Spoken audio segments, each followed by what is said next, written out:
बिहार विधानसभा चुनाव 2025 में पहले चरण की वोटिंग ने नया इतिहास रच दिया है। चुनाव आयोग के आंकड़ों के मुताबिक बिहार के 121 निर्वाचन क्षेत्रों में 64.66% मतदान हुआ, यानी कि इस बार बम्पर वोटिंग हुई है, जो आपको बताते चले 75 सालों में अब तक का सबसे अधिक मतदान है। यह आंकड़ा 1951 के बाद अब तक का सबसे बड़ा पहाड़ आंकड़ा है। जी हां, इससे पहले 1998 में 64% वोटिंग दर्ज हुई थी। इस ऐतिहासिक मतदान ने बिहार की सियासत में एक नया अध्याय जोड़ा है। अब आपको बताते हैं 121 सीट पर वोट किस पर पहली चोट देखने को मिली।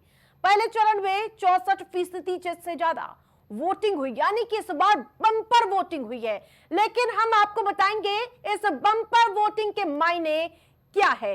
ये तमाम सवाल उठने लगे। बेगूसराय में ज्यादा और इसके बाद शेखपुरा में सबसे कम मतदान हुआ है।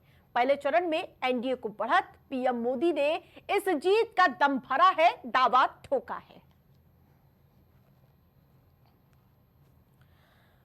तो इस बार बम्पर वोटिंग हुई है, लेकिन देखने वाली बात होगी कि इस बम्पर वोटिंग में किसको सबसे ज्यादा आशीर्वाद मिला है, क्योंकि पहले चरण में कई ऐसे दिग्गज थे, सम्राट चौधरी को अब ले लीजिए या फिर तेजस्वी यादव, तेज प्रताप यादव, तमाम ऐसे दिग्गज थे जो इस बार चुनावी मैदान में पहले चरण में ताल ठोकते हुए नजर आ रहे थे।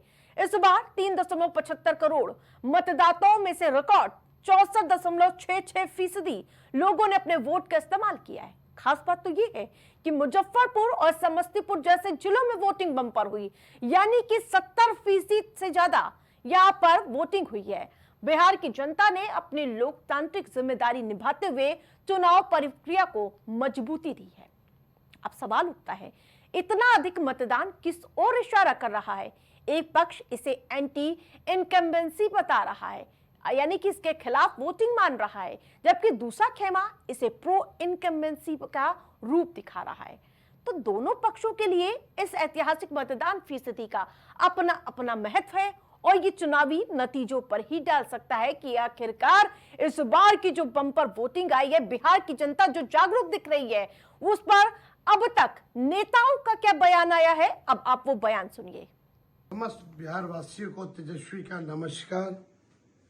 आप सब लोगों को दिल से हम धन्यवाद देना चाहते हैं कि आज पहले चरण का मतदान जो है खत्म हुआ, बम्पर वोटिंग आप लोगों ने किया है और आज मैं कह सकता हूं कि आप लोगों ने महागठबंधन के जीत पर जो है मोहर लगाने का काम किया है। सभी कार्यकर्ताओं को, पार्टी के, महागठबंधन के सभी कार्यकर्ताओं को और बिहार की जनता मालिकों को हम धन्यवाद देना चाहते हैं। ये जुनून, ये जज्बा, ये हौसला जो है 11 तारीख को भी दिखना चाहिए। और चलिए मिलकर के नया बिहार बनाते हैं, बेरोजगारी को खत्म करते हैं, पढ़ाई, दवाई, कमाई, सच्चाई और सुनवाई वाली सरकार बनाते हैं। तो बिहार ने पहले चरण में जो रिकॉर्ड तोड़ा है, वो न सिर्फ राज्य की राजनीति को नया दिशा दिखाएगा, बल्कि ये पूरे देश में चुनावी प्रक्रिया के प्रति लोगों के बढ़ते जुड़ाव का भी प्रतीक बन चुका है। अब सभी की निगाहें होंगी कि अगले चरण के वोटिंग और परिणाम किस प्रकार से देखने को मिलेंगे।